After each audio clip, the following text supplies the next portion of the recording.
أنا نبغي إني في هالكلمتين هذين اللي نحب نلقيهن دفاعا عن وحماية لأنصاري.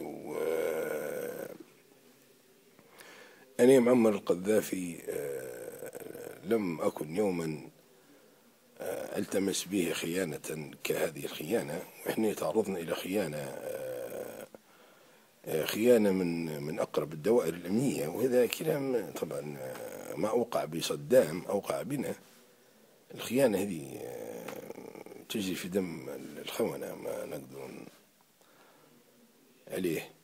أنا في هالكلمتين هذين نبي نحاول نحافظ على اللي نحافظ عليه بإيقاف مقاتلة القوى العظمى هذه. ما احنا ما قاتلوا في، ما يجوز نستمروا عليه. كلمتين خفاف، كفوا عن مقاتلة الخونة، لأنهم ما يحاربوا بروحهم، معهم القوى العظمى الناتو بصواريخ ودبابات وطيارات وأساطيل. ما يجوز يعني. إذن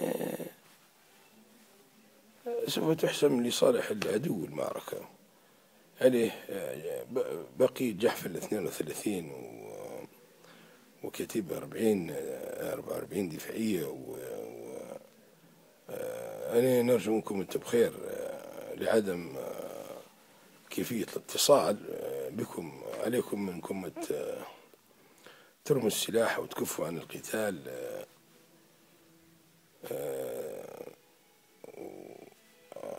يعني سوف نعد ونرد. عليكم بكف عن القتال وفي سبها وفي سرت. كفوا عن القتال، لأن حتكون الضربة قاسمة للظهر، وإحنا ما نبغى نستمر ونقتل أولادنا وعربنا في سبها وفي سرت. وكفوا عن القتال وسلموا أمركم لله، ولنا لقاء. سوف نعد ونرد عليهم، وتلك السعي عليه. كفوا وسلموا كل ما لديكم من معمر القذافي محمد بومنير القذافي. إلى الأمام.